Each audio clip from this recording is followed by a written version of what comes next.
Hi everyone, welcome to our seminar today. And my name is Jin, and I'm the host for today. And also I'm the program manager of Harmony Plus Professor Research Program, including Data Strategy Summer Research Program and upcoming Business, Innovation, and Technology Program. So in today's lecture, we are very glad to invite Professor Greg LeBlanc, who is from University of Berkeley, Haas School of Business, to talk about interdisciplinary study, especially focused on the business and technology field. So before starting the seminar, let me start introducing our company briefly. So Harmony Plus is an official partner of leading universities and institutions in the United States, such as UC Berkeley, Stanford International Research Institute, and San Jose State University. So we are committed to providing top-notch programs to outstanding local and international students. In Harmony Plus, we adapt a hybrid learning platform, which combines education with service, online with offline, synchro with asynchro, and also theory with practice. We offer a variety of programs. For example, we have academic programs such as reading and writing courses, AP courses, SAT, ACT preparation courses, and also college essay pre-writing programs. And for soft skill enhancement program, we have our popular Future Entrepreneur Challenge program and also public speaking programs. And for professor research programs, as many of our audience may know that we just end our data strategy summer research program together with Professor Greg. And also we have cable communication training program and also environmental engineering program and national public policy programs. So if you are interested in any of the field or subjects mentioned above, you can just directly contact us. And we also provide the college counseling services known as future planning.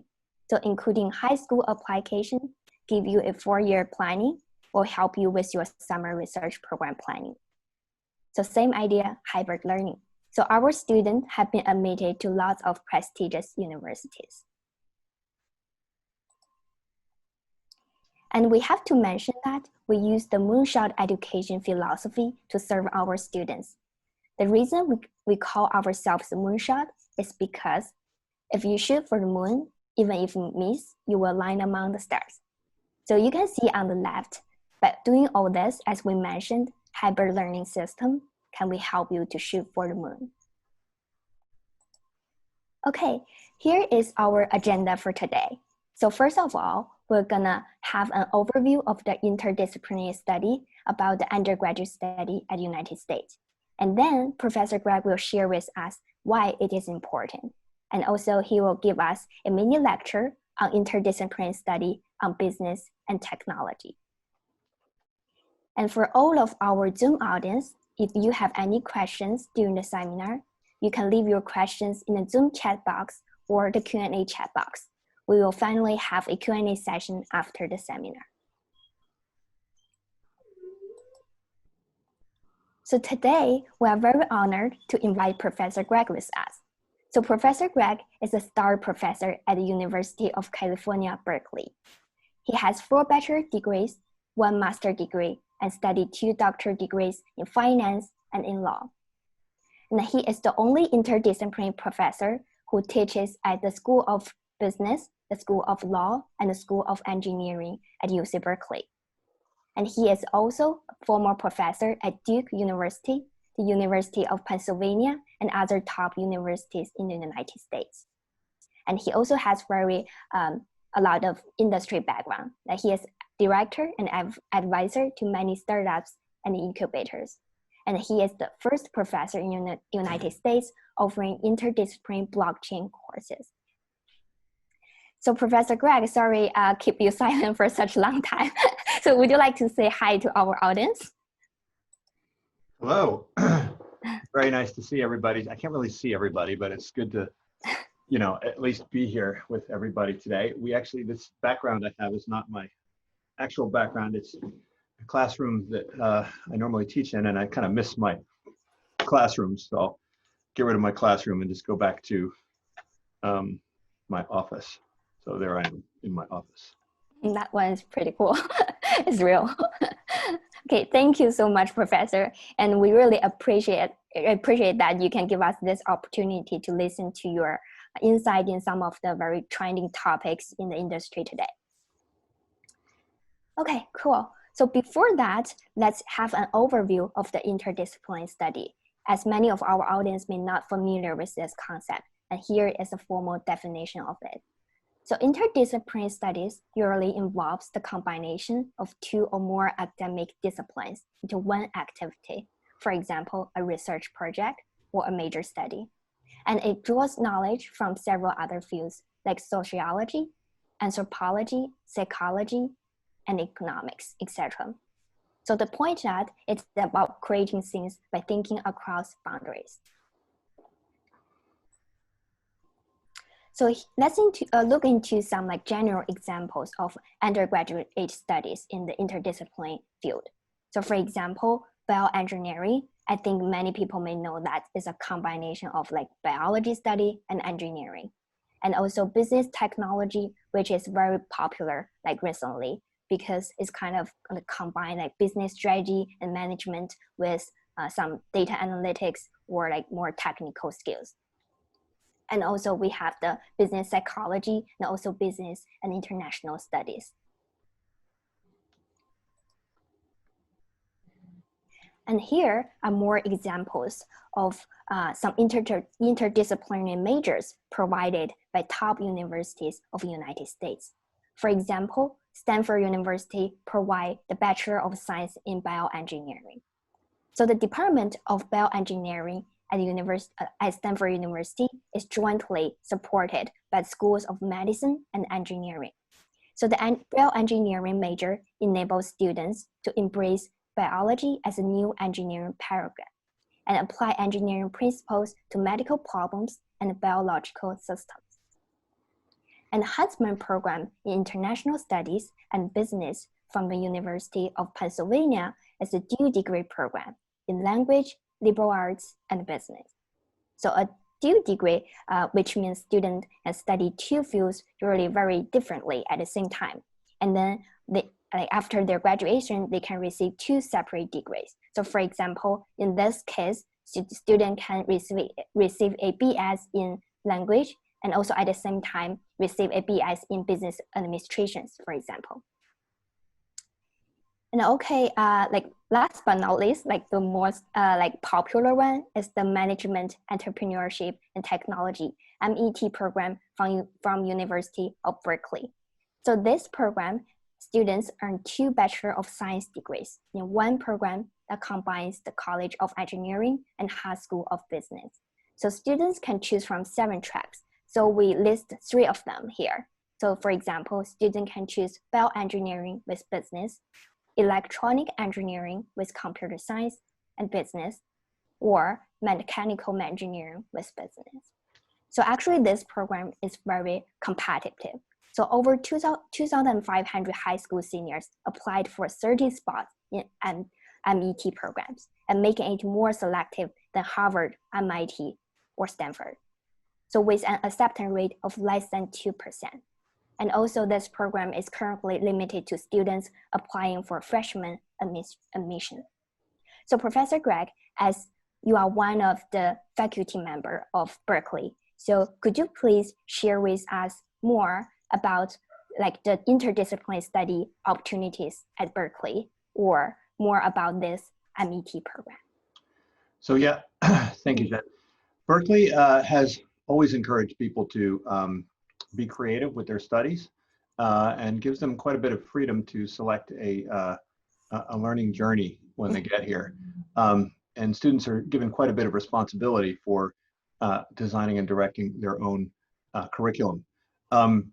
So here at Haas School of Business, we typically would accept people only after they had completed 2 years of liberal arts or engineering education. So typically, if you wanted to go to the Haas School of Business as an undergrad, you had to apply to get into Cal, and then you had to apply again into the business school. And if you did apply to go to the business school, you did not have to discontinue your studies in the other schools, you could potentially get degrees in both schools.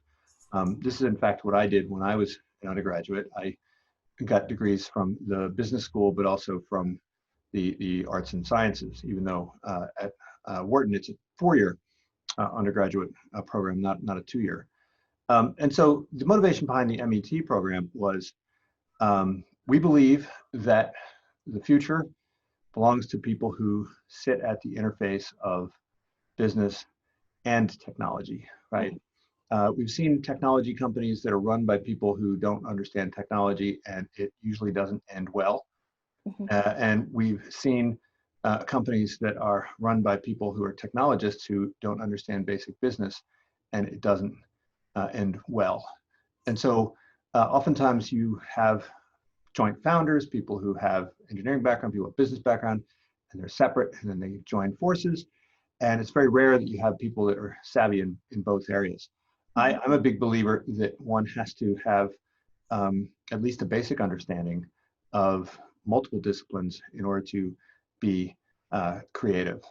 There's something in the educational research area, academic area research called transfer knowledge. And transfer knowledge is taking knowledge and insight from one discipline and moving it into another. And I think this is where most of the innovation takes place. And so we fully expect the people in the MET program to be innovators. The nature of the program is that you get pre-accepted into the business school upon your acceptance into the undergraduate engineering curriculum. And so you do not have to reapply again. And so the entire curriculum is designed so that there are some courses that count towards both degrees. The teaching class load is indeed more serious than it would be if you did either one. But there is a little bit of overlap, so you don't have to do twice as many classes. When I was in school, I had to do more than twice as many classes as were required for graduation in order to fulfill all the requirements for my various majors. And so this is actually a great improvement. There are other ways, and graduate level, we're working very hard right now on different graduate programs that satisfy the same goals. We have a graduate master's in engineering with MBA. We have a JD and MBA initiative. We also have a master's in public health and MBA joint degree program. And I think that the future belongs to the people who are multi-sport athletes, so to speak. The decathletes and the pentathletes and the biathletes and the triathletes, they're the ones that will, I think, ultimately, design the future, invent new things, and, run the world going forward. So very exciting. If you have any questions about that initiative and what it's like to study at Berkeley, I'm happy to continue the conversation. Yeah, okay. So maybe we can have the question like at the end of the seminar. Okay.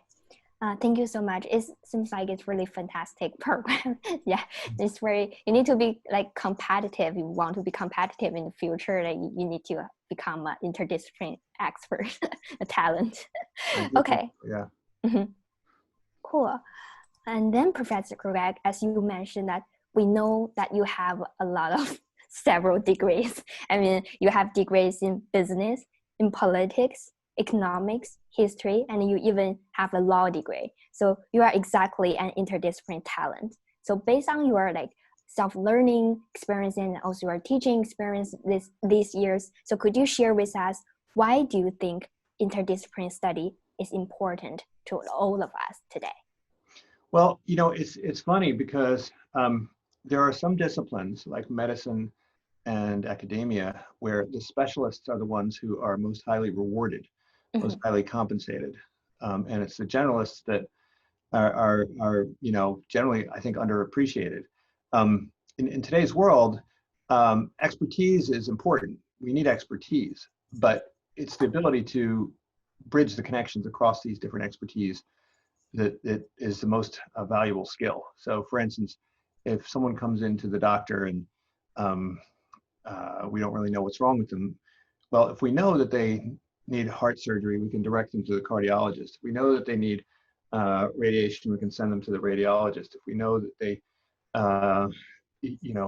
need some other treatment, we can send them to the right person. But if we send them down the wrong path, we're going to kill them. And so it's super important that we get that first step right.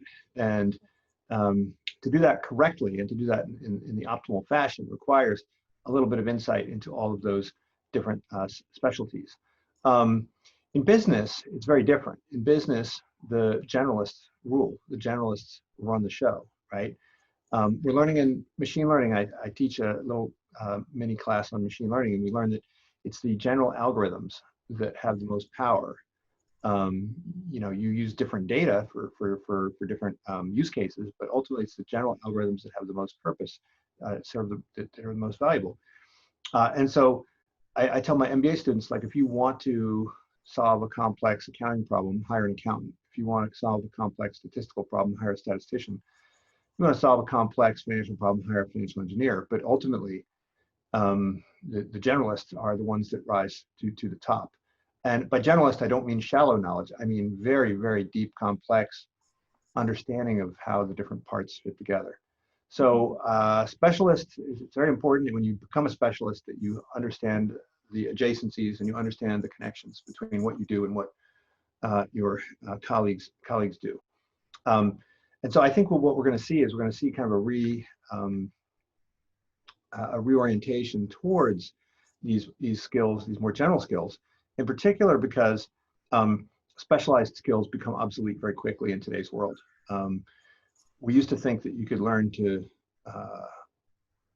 some skill, acquire some skill in some depth, and then use it for the next 40 years. And what we're discovering is that those skills have a half-life, and that half-life is very short. And so the most important skill for you to learn is to learn to learn.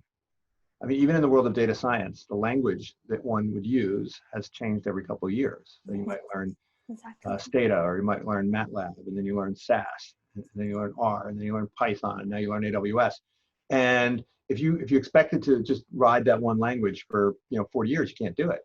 So creating an agile mind, a nimble mind, a versatile mind, a mind that is solution-oriented rather than practice-oriented. Someone who can know what they need to know, what they don't need to know. They know what they know what they don't know.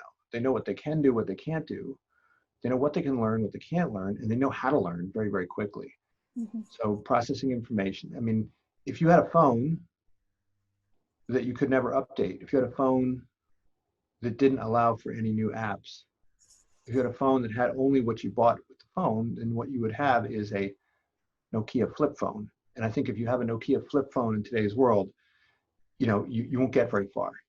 And yet most of us are developing brains in our educational process that are like these Nokia flip phones. And so we need to figure out a way to organize our brains so that we can update them continuously, add new apps, update the old apps, right? Add new memory, add new processing power, right? Add new connections, interface with new networks, interface with new databases. And so, the capabilities of your phone just keep growing and growing and growing every single day. And that should be how your brain works. It's about that versatile operating system. And, universities may not give that to you out of the box. You have to view the universities as a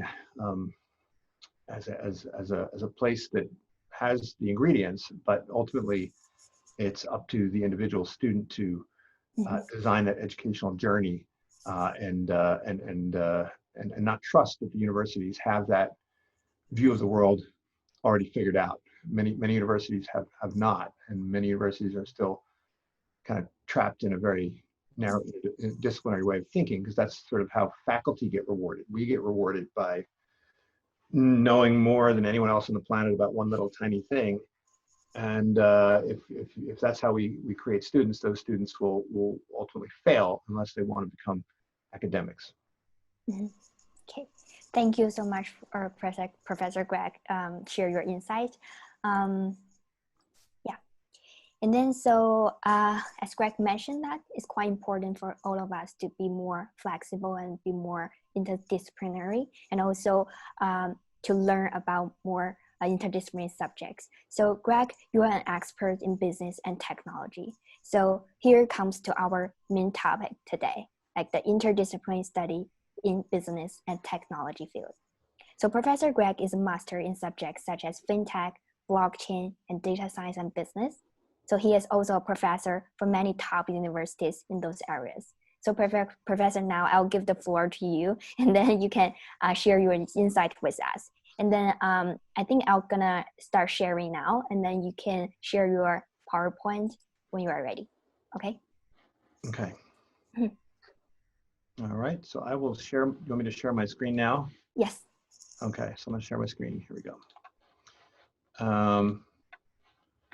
Okay, yeah, so perfect. What I'm gonna do is, I'm actually just gonna try and give this relatively short lecture. And because I figured this topic kind of does cross a bunch of different disciplines, law, business, engineering, and so forth. And it's actually a lecture that I gave to the Alumni Association, Berkeley Alumni Association in Beijing last year when I was there. And so I thought it might be nice to just kind of repeat that lecture. And they only gave me 10 minutes, so I was speaking very quickly. So I think if I have 25 minutes here, I'll be able to actually get through every one of these slides. All right. So let me start by just reviewing where I am, and I'm at Berkeley, of course, as Jen said.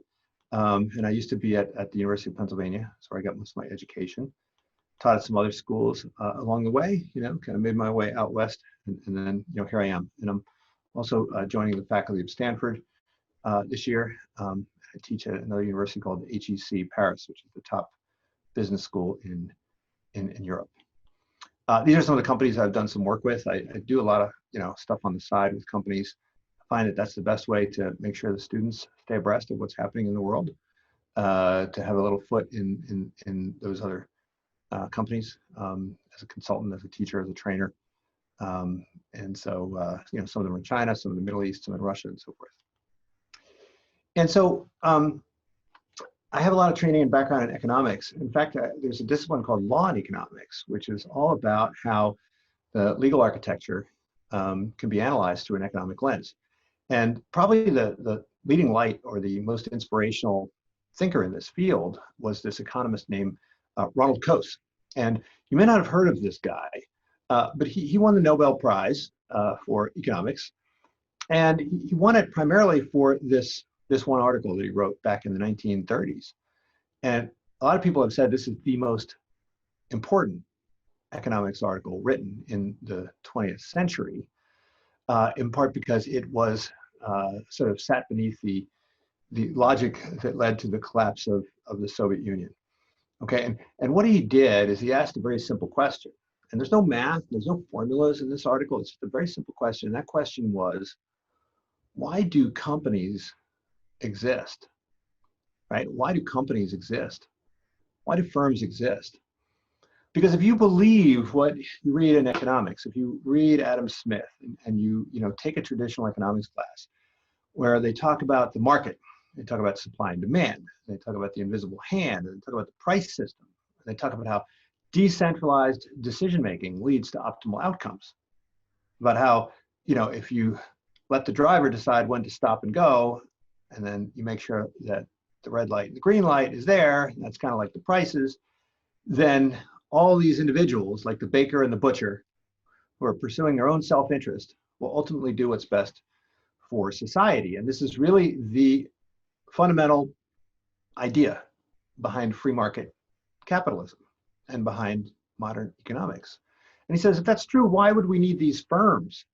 Because a firm, a company, by its very nature, is like a little government. It has command and control, right? The boss says, do this, follow these rules, and so forth. And when people are promoted, there's no money that changes hands. You don't buy your promotion, right? You don't buy your office, and you don't buy the stationery, and you don't buy the laptop that you're given by your company. Instead, it's all done through central planning, right? And so how could this possibly be beneficial? And so what he does is he comes up with a framework, and that framework says that the boundary of a firm is going to be where the costs of organizing economic activity inside the firm becomes more expensive than the cost of doing this outside the firm. So this is oftentimes referred to as the make versus buy decision. And if you have no firms, you have total chaos. And if you have just one firm, then you have, say, China pre-1979, right? Or Soviet Union pre-1989, in which case nothing works either. And so it's about finding that balance. And so he set up this framework. And the reason why I'm going through this, because I want to show this sits at the interface of law, economics, business, organizational theory, information theory, transaction theory. He says the transaction costs of doing business across firm boundaries get very big when you have a small firm, but then when you have a really big firm, the organizational costs get really big.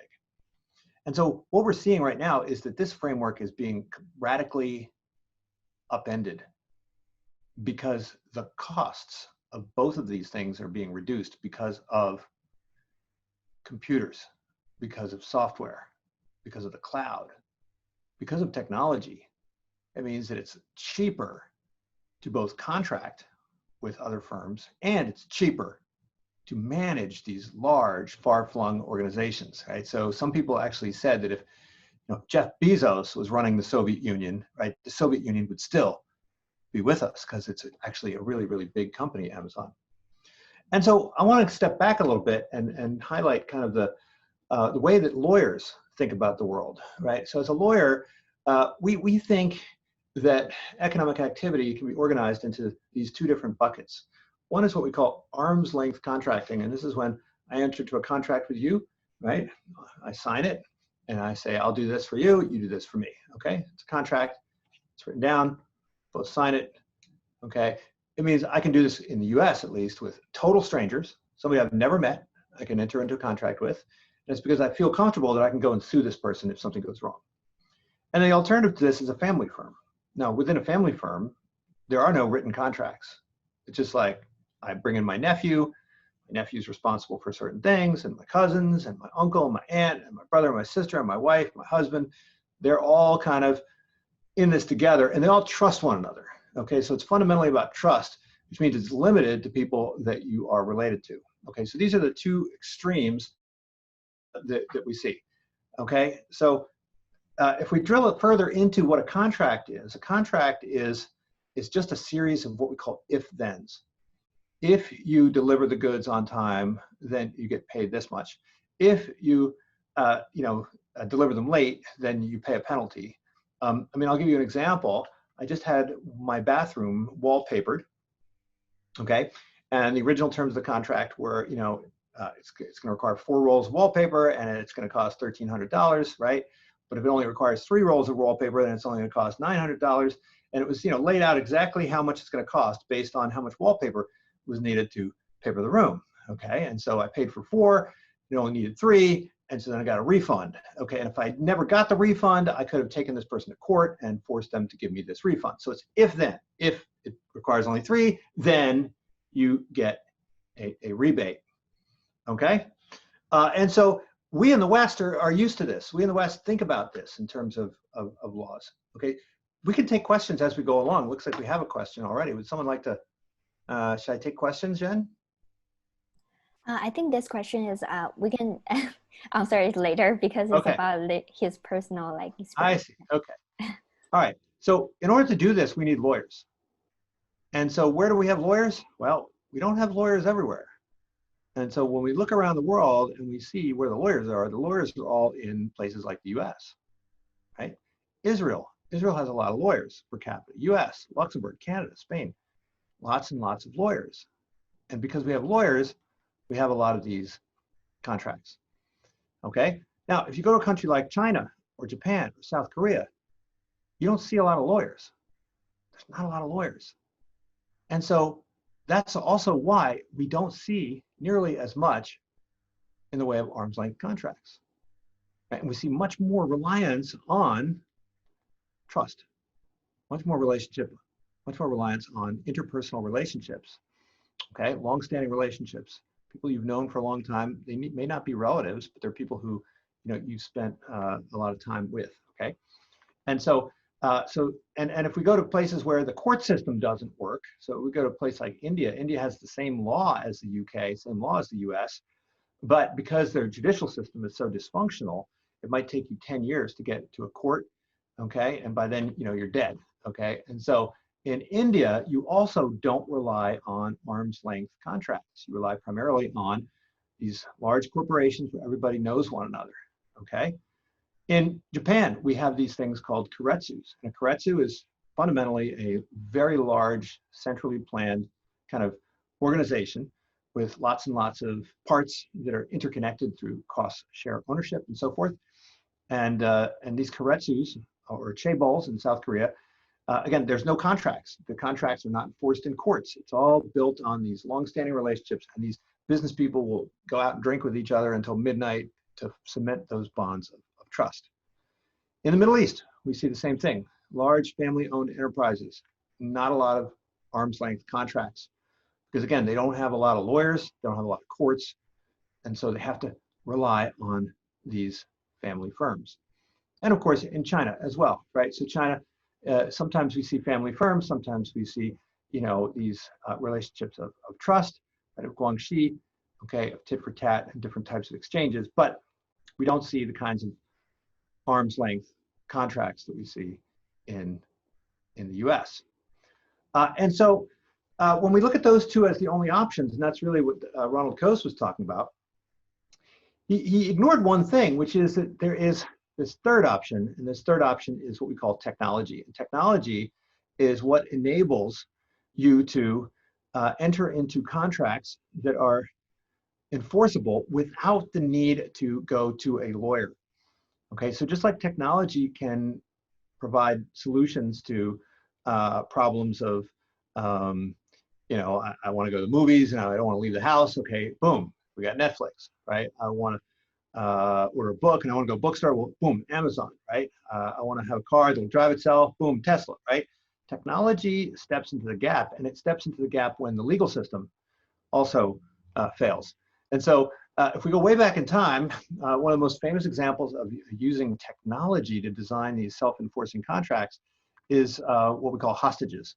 And so hostages, and this is actually kind of a legal concept, a hostage is when you give someone else some form of like collateral, which they can use to punish you if you fail to live up to your word, right? So I might give you my relative, and then if you fail to perform your side of the bargain, you kill my relative. This is what they did in the Middle Ages. They've done in large parts of the world. Another example of a hostage is this. Like if I have a safe deposit box, and there's two keys. I give you a key, I have a key.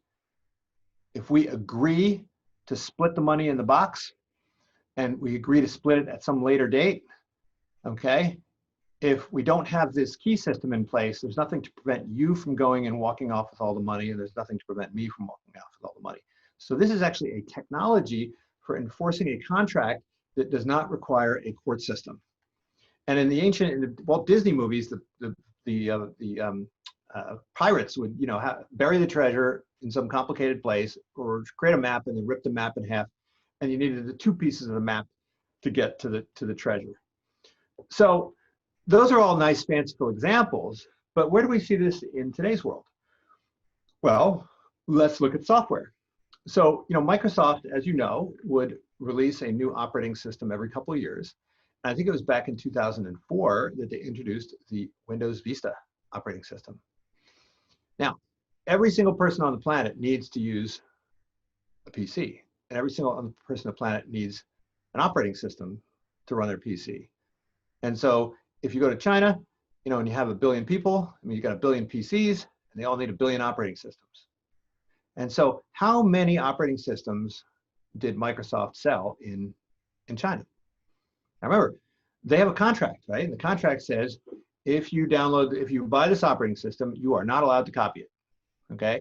If you buy this operating system, you got to pay for it, right?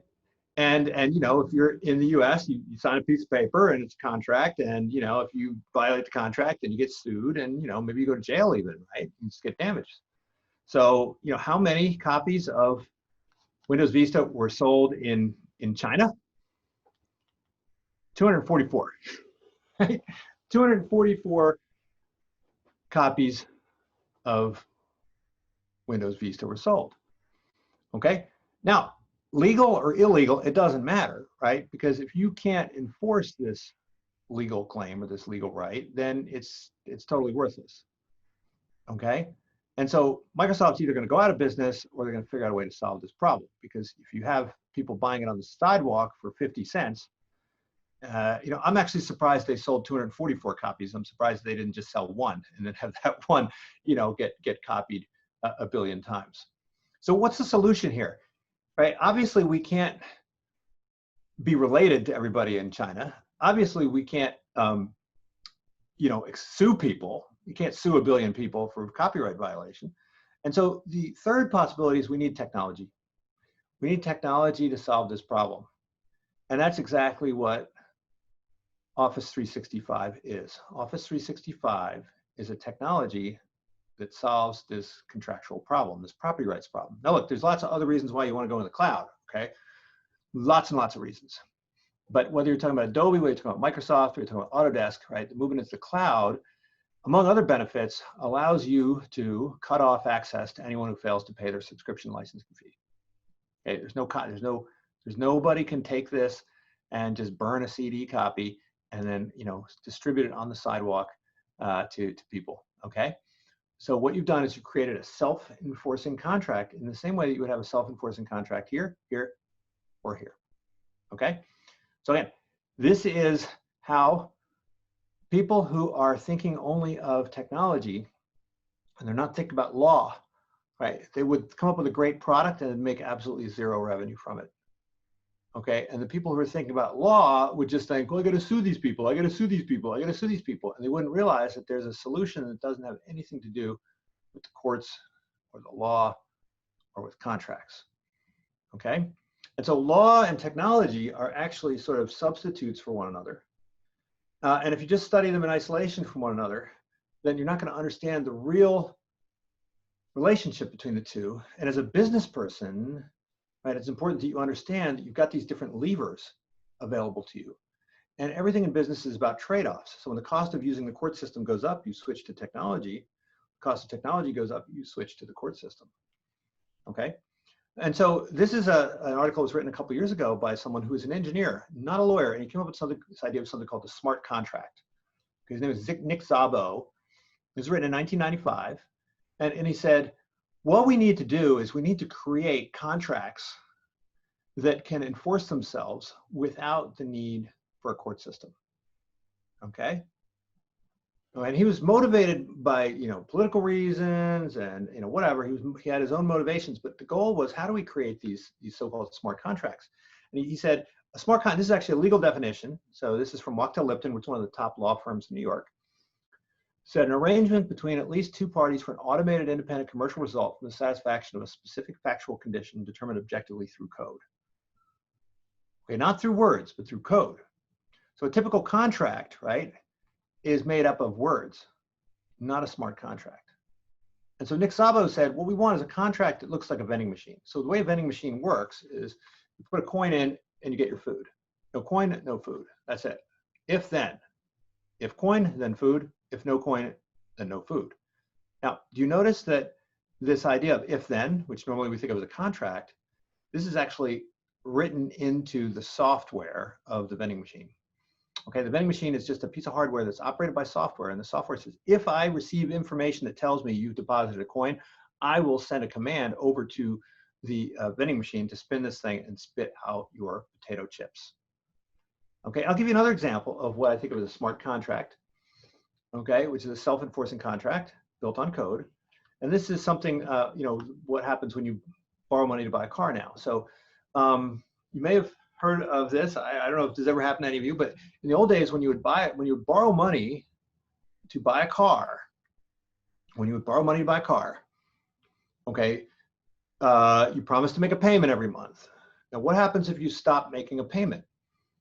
Well, the bank has what we call a security interest in your car. It's a legal term which says that on the back of your title, it says the bank is the one that really owns your car, not you. And so if you miss a payment, the bank is allowed to go and repossess your car. Just like if you default on a mortgage, the bank can come and foreclose on your house. So what the bank would do is they would hire these people, and there's actually a TV show about repo men, repo women, and they come to your house, they break into your garage, they shoot your dog, they spray pepper spray all over you, and then they grab your car and they run off with it. Okay, it's a very expensive process, it's a very dangerous process, and it's built on, you get a judgment from a judge, you get the sheriff involved, and it's all, this legal system, and it can be pretty brutal. Or you can just put software in the car, and if you miss a payment, the car won't start. Okay? If no payment, no ignition. If payment, ignition. Right? So if it's like, the 31st of the month and you haven't made your payment, you get a little text and it says, hey, you better make your payment with Apple Pay, by midnight, or guess what? Your car is not going to work in the morning and you're not going to be able to go to work. Okay? Again, it's all done using software. It's in the cloud. It's automated. And it's built on code. So in another class, I like to talk about how cars should no longer be thought of as pieces of hardware. They should be thought of as software with a bunch of metal attached to actually actuate the software. And here we should be thinking of commercial relationships, contracts, so forth, as just code or software. Here's a company, this is a startup that is operating out of Africa. It was founded by a couple MBA students from the US. It's called Phoenix Solar. And what it does is it provides electricity to people in rural parts of Africa. And these are people who have no credit, there's no connectivity, there's no public utilities, right? They're literally out in the middle of nowhere. And the only difference is that they all have cell phones. And so you put this thing on your roof, and as long as you make a payment with your phone, right, through mobile payment. I teach a course on fintech. We talk about this. You make a payment with your phone, the electricity works. The minute you stop making a payment, the electricity stops working. Okay? Right? So it's software that locks the solar power generation or unlocks the solar power generation. Okay? Now, look, before this, there's no way they could get electricity, because if they went to buy one of these solar panels, they wouldn't have the money. They'd have to save up for like a year, okay? And if they borrowed the money, then there would be no way for the bank to kind of come and foreclose if they failed to make a payment. So this solves that problem. You don't make a payment, you don't get any electricity. Okay, this is another company. This is founded by a Stanford grad. And I had this founder come and speak in my class. It's called PayJoy. And it does exactly the same thing with cell phones. So in large parts of the world, Africa, Latin America, Central America, large parts of South Asia, right? Even parts of rural China, people don't have the money to buy, a phone like this. You get an Android, it could be like 3 months' salary. So you just can't afford to buy it. You have to buy it on credit. But if you buy it on credit, there's no way to enforce that credit arrangement. So PayJoy is software that's put on the phone. And if someone fails to make a payment, the phone doesn't work. Okay, and it doesn't matter, you can change your SIM card, you can do whatever you want, it doesn't work. Now, this is such a huge deal because you have all your contacts in there, you have all your photos in there, you have your whole life is tied up in this thing. And if your phone doesn't work, you probably can't go to work. Okay, you can't make payments, you can't do anything. I mean, can you imagine trrying to, move around without a cell phone? I mean, I remember when I was in China, I never saw any money because everything was WeChat, everything was Alipay. If you didn't have a phone, you wouldn't even be able to get on the subway. You wouldn't be able to do anything, right? So people pay. The payment rate on this is like 99.9999%. Normal credit relationships, it's like 80%. So massive, massive difference. And it's all about technology. No courts, no lawyers, no judges, no nothing. It's just software. Now, that's all. These are not going to, no one's going to be a billionaire with this kind of business. However, if you go into finance, and I used to teach courses on securitization, asset-backed securities, derivatives, all this stuff. And if you know anybody who's interested in, financial engineering, Berkeley's a great place to go.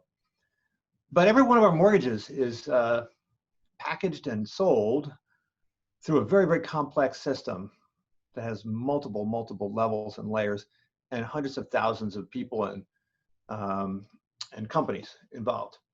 And so this is something that's called a special purpose vehicle. And a special purpose vehicle is a trust that's set up to receive payments from mortgages and then turn around and spit out those payments to holders of these securities, which are often insurance companies, banks, pension funds, and so forth.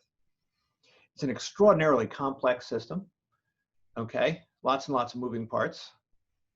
And these securities are then packaged and repackaged, and then packaged and repackaged, and packaged and repackaged, and packaged and repackaged, packaged, repackaged, packaged, repackaged. And we have something called a CDO and a CDO squared, CDO cubed, CDO fourth, right? These are collateralized debt obligations. It is a massive, massive, massive industry. And yet these SPVs, special purpose vehicles, these legal entities, they function more or less like vending machines. If the money comes in, the money goes out. If the money doesn't come in, it doesn't go out. They're designed to be bankruptcy proof, and yet every one of them has lawyers sitting on top of them. And these lawyers are making millions of dollars doing absolutely nothing, just collecting checks.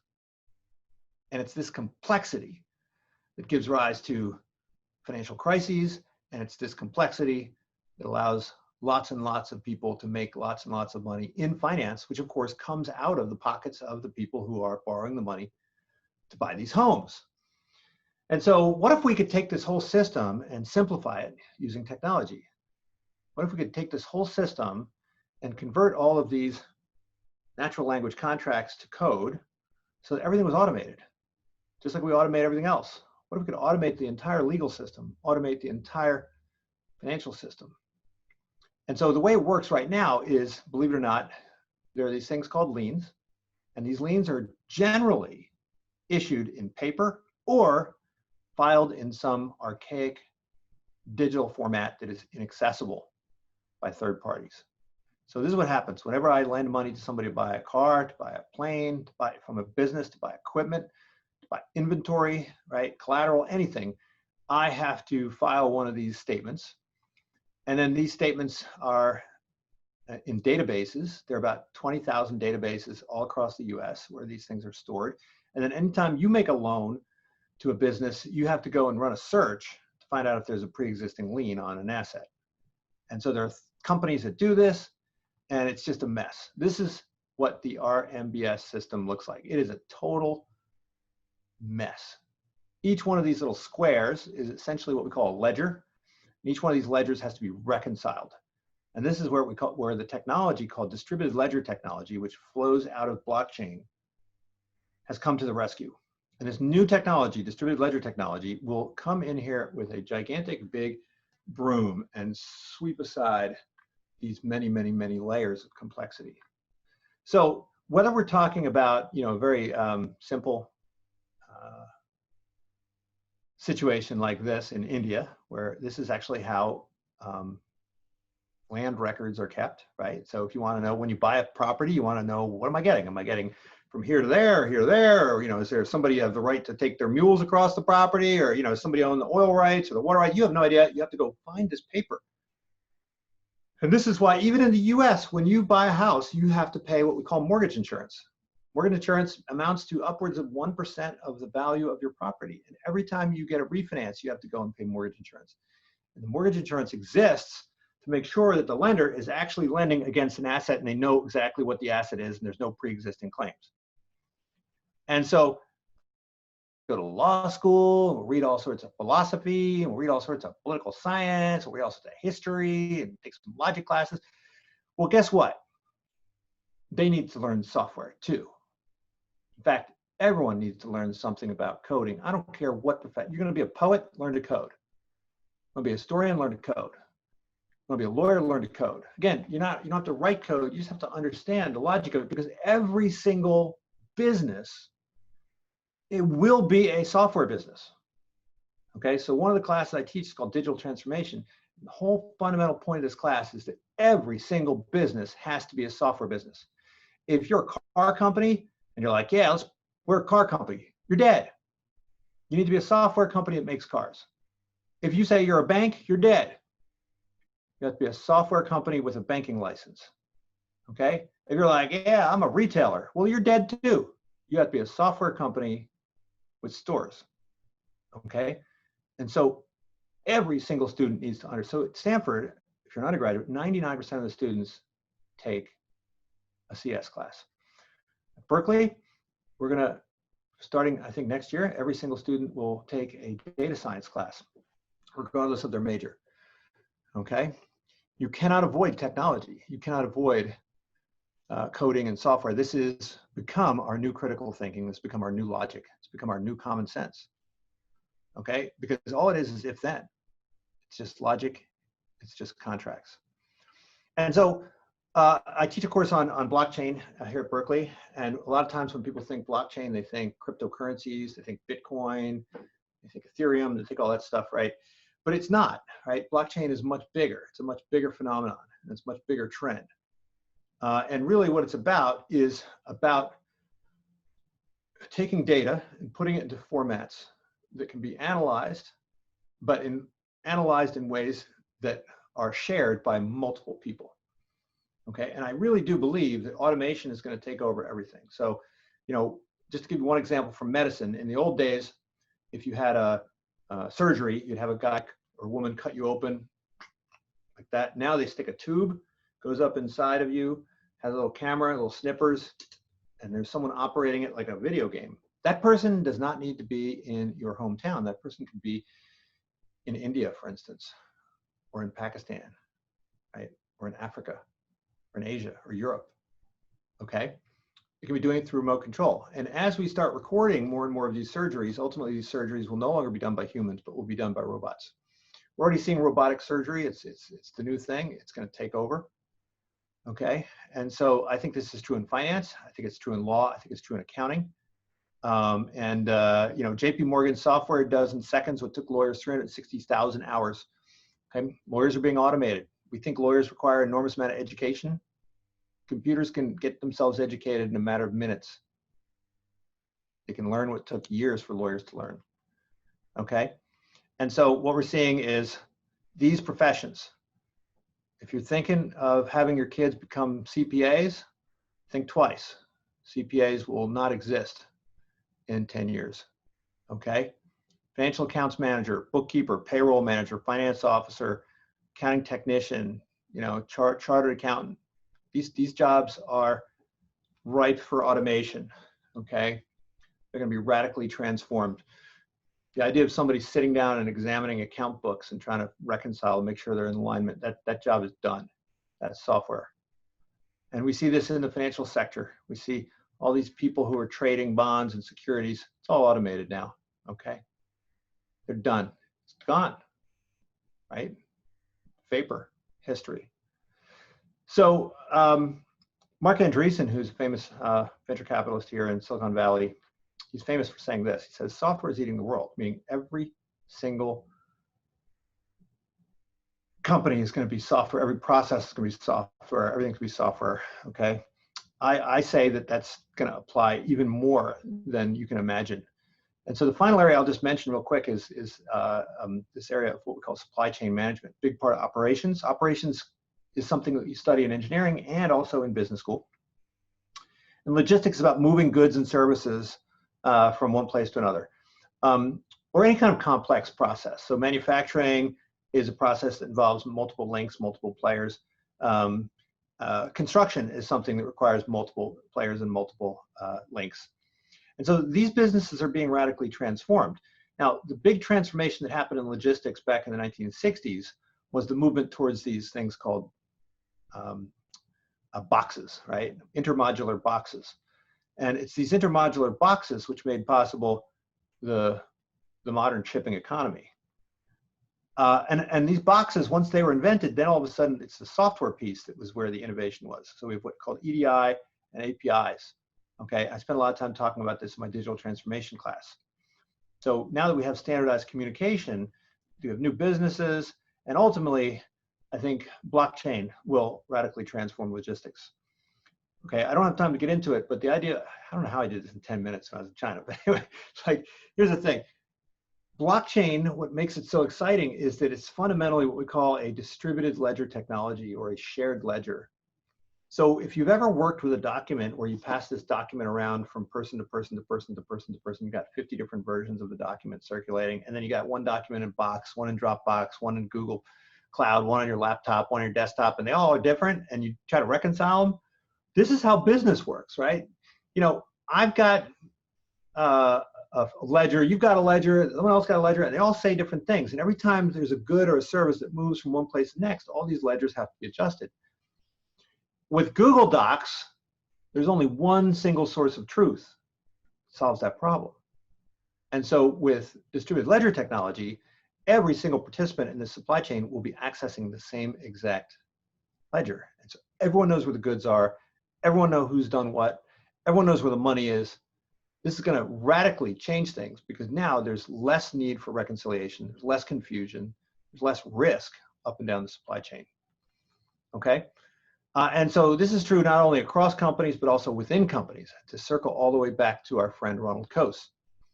So one of the reasons why the bankruptcy of Lehman Brothers was so complicated and why 10 years later they were still trying to pick through the trash and figure out what's going on is they have 250 different subsidiaries. And each of those subsidiaries had interlocking relationships.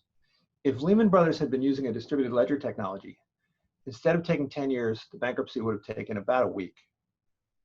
And instead of spending $7 billion on legal fees, $7 billion on legal fees, they probably would have spent about $70 million on legal fees.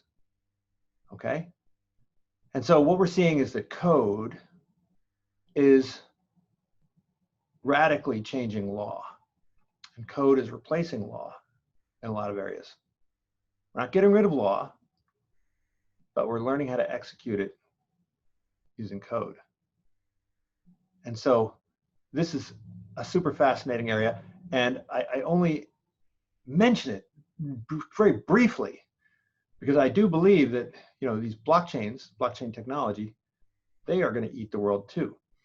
And the folks who are at the cutting edge, the folks who understand it early in the stage, are going to be in a position to exploit it, a position to understand how the world's going to change as a result of it. By being at a place like Berkeley, by being at a place like Stanford, being at a place at MIT, right? You get to see the future. You get to see what's happening before it happens, right? By being in this type of environment, you know about Facebook before anybody else. You know about Google before anybody else. You know about Salesforce before anybody else. You know about Tesla before anybody else. You understand what the future's like before anybody else, okay? And if you have the right tools, you can understand what the implications are. And those tools have to be multidisciplinary. They have to be drawn from, in my view, business, from law, from engineering, from the social sciences, from the humanities. And if you don't have a little bit of understanding of all those things, you really are unprepared to understand these complex changes that we're seeing in front of us that are happening at a faster and faster clip. So hopefully that gives you just a little bit of taste. I don't want to get anything complex. I just want to show you that even something like law, which so many of us are thinking about, this too is being transformed by technology. So thank you. If anybody has any questions, I'm happy to answer a few questions. Yeah. So we're thinking because we kind of go over a lot, a bit of time. So maybe we just have the question at the end. Okay. So Greg, maybe you can stop sharing so I can share my screen. Sure. Yeah. Thank you. Thank you, Greg, for your speech. I mean, it's short but very insightful because I think I never think about some of the areas before. Like I have a little bit data science background, but I know the if then, like when you're writing a loop in the programming, you do that. But I never think about why we design like this or the background information about this. So yeah, really inspiring and interesting. Thank you so much. Yeah. So we still have some content to go. So thanks again, Greg. And then as many of you know that because there are a lot of our Harmony Plus followers in the audience today. So you may know that 20 outstanding high school students had just finished our data strategy summer research program with Professor Greg.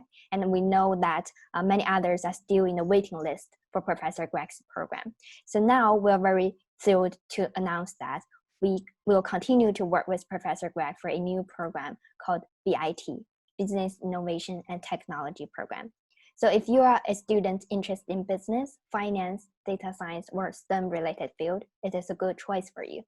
So it is a kind of a mini MBA program that gives you an overview of the trending business and technology topics in the in recent industry that will help you get a taste of the target majors that you may pursue in your future undergraduate study.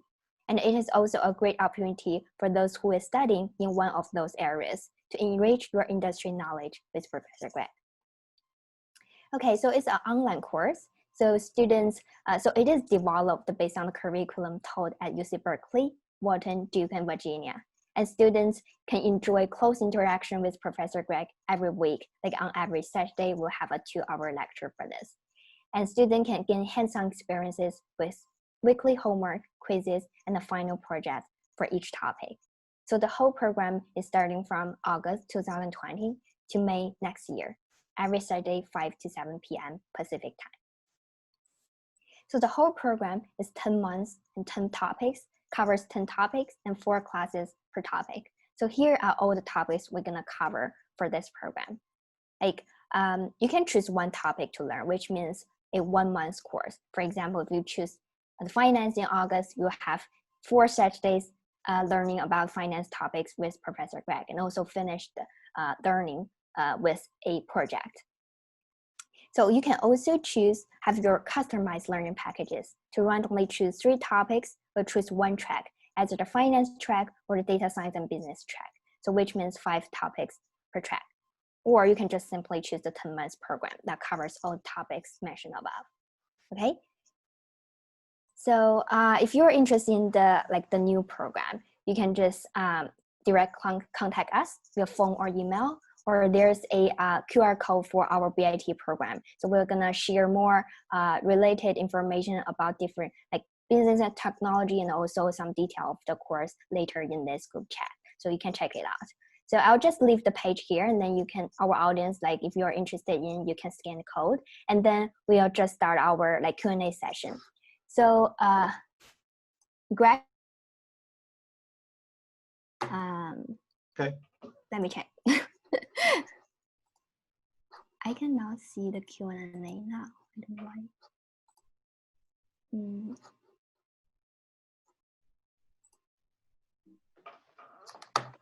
Chat. Sorry, give me 1 second.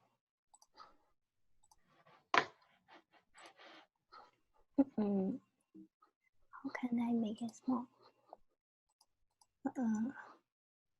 Forgive me. Can you see my screen now, right? Yeah. I think so. Okay, cool. And then I can check the question. Oh, here. So here is the audience asking, do I have to start my own business or nonprofit to have a chance at a good business school, such as Haas or Wharton? I had experience with business like online selling, but I have not ever opened a business by myself. Well, if we limited admissions to people who had started their own business, we would not have very many students. Right? Yes. The vast majority of our students have, work experience at mainstream companies, working at tech companies, banks, consultants, whatever.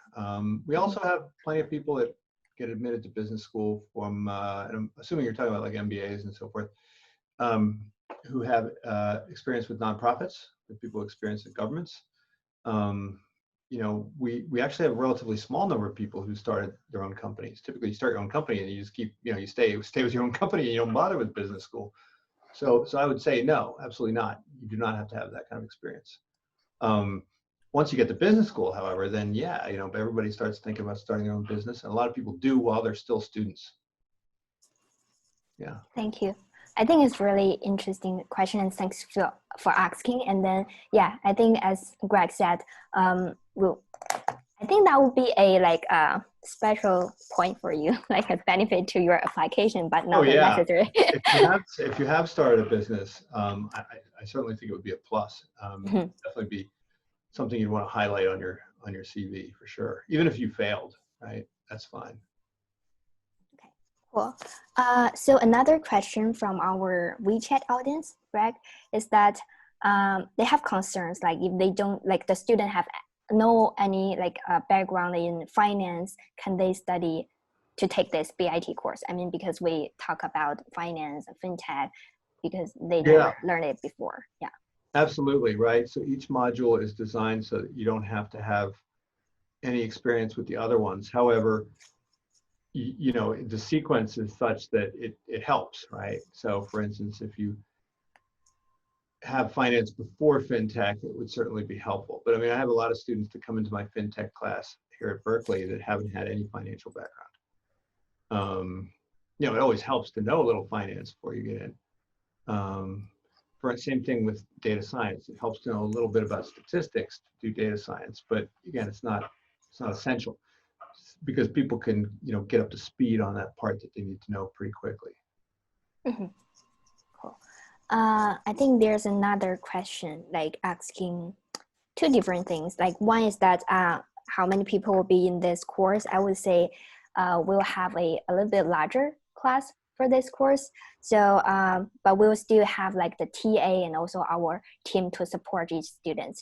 But I think another part, Greg, maybe you can contribute to is that I think this audience is asking like, what's the difference between this program and the formal our data strategy program? Well, in terms of format, it's you know, it's very similar, right?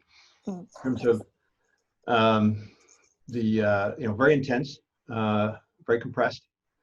You know, each one of these is effectively a 2-unit course that we teach at a place like Berkeley. And so, you know, a 2-unit course is typically 28 hours of content. So if we compress 28 hours of content down into, you know, 6 hours of content of, you know, core class content, and then some extra, you know, office hours and so forth, then, you know, it's very intense. So it's about like, here is the core insight, here are the core features, you know, and it's meant to stimulate, really. I mean, I would say that this is not about walking away with expertise in any of these fields. What it is a way of doing that dive deep enough to know whether this is something you really want to pursue. I was always a little frustrated when I was in college because, you know, I was interested in everything, but you can't do everything. And if you have to sign up for an entire 3-unit course in order to find out, right, whether you want to do this, that's too much. So I always wished when I was in school that there was like a, you know, 1-unit or half-unit class you could take, and then if you really liked it, then you could go and take the 3-unit class. So I see it more like that. To be well-rounded is to kind of get a little bit of an oversight into all of these different fields, and then you can say, okay, I need to go deeper on this one, a little bit deeper on that one, a little deeper on that one. And so for any of these classes, like for instance, you take the finance class, it's not a substitute for the full 4-unit finance class that we teach here at Berkeley. It's a way of like saying, okay, I like finance, I want to do it, and furthermore, if I go in and I take it, I'm going to be in pretty good shape because I'm going to be, you know, a couple legs up on my classmates. And I will have seen a bunch of stuff that they haven't seen, and so it's going to be easier for me, and I'm going to approach it in a more relaxed state of mind. Okay, thank you. Yeah, I think that's why we call it a mini MBA program. So it's kind of give you a taste for those like training topics, like in industry, like digital transformation, like blockchain, fintech. So you can have a taste of your like target majors. Maybe you're gonna pursue in your undergraduate study in the future. Yeah. So I think we have more questions. Another one is, yeah, there's a simple one. The BIT stands for Business Innovation and Technology. And another one is, what if the student is asking whether if they choose a topic in the middle and not, for example, they choose the digital transformation, but do not choose fintech or like previous courses that it affect as deliverables. Yeah. No. Yeah, go ahead. No, deliverables will be the same. I mean, look, the great thing about it is that we're going to have group projects, right? So with group projects, you know, you're working with a couple other people, and in the real world, that's how you do everything, right? And in the real world, when you have a group, if every single person comes to the group with exactly the same assets, there's no point in having a group. So the idea of a group is that maybe some people have had some of the prerequisites, some people haven't. Maybe some people are coming in with a strong math background, some people aren't. Some people have, you know, read a lot of newspapers, others read a lot of, you know, something else. And so, you know, the idea is to find a group of people who have what you're lacking, and then you have what they're lacking, and then you work together on projects. Right? That's a super, super important skill. And here we can learn that, we can practice that skill in a very low impact environment, right? In a very an environment where the consequences are not as as severe as they would be if you're trying this out for the first time, either in university or in real world. Mm-hmm. Yeah, I just maybe I just add a little bit on that, like because I think this audience concerned about like what they're gonna accomplish after their study. So as Greg mentioned, that for each topic, like we have the 4 classes in months, and then also we'll have a group project. Like for example, in August topic, like about finance, we'll have a final project that like to let you do with come up with a target stock price for a publicly traded company, right? So that's what we're gonna, like, student will work together to finish a project. So that would be very helpful for their learning and also for their future school application as well. Yeah, you have to spit out a recommendation. Like, so do we buy Tesla stock at $1,600 or do we sell it at $1,600, right? What's the, is it really worth $1,200? Is it really worth $2,000? Like, what do you think, Tesla stock should be trading at? That's the final deliverable for the finance class. Mm-hmm. Okay, right. Thank you. So another question is, what is the age requirements for the BIT program? So from my side, I would say we recruit like high school students and also like undergraduate students as well, because as I said, even if you are already studying in those areas and you are taking finance track or like that, it's still, I think it's very valuable experience to gain more like industry experiences and more knowledge with Professor Greg. Yeah. And if you are like lower grade students, I think our team will come up with an evaluation process and try to help you to identify whether you are qualified for this program. Yeah, as you know that for our just ended like data strategy programs, all the 20 students are very like high quality, and then they're very advanced students in the high schools around like in several states. Yeah. Yeah, so that's also solved the problem, because one audience asking who will benefit the most from this program. I would say everybody will benefit. Right, Greg? Even, I mean, we have the TA, and then we'll have the team, and then when we having experienced all those different programs with Professor Greg, like as a faculty member, I still learn a lot from this. I would say all of us can benefit a lot, and especially for those target students like high school and also undergraduate students. Yeah.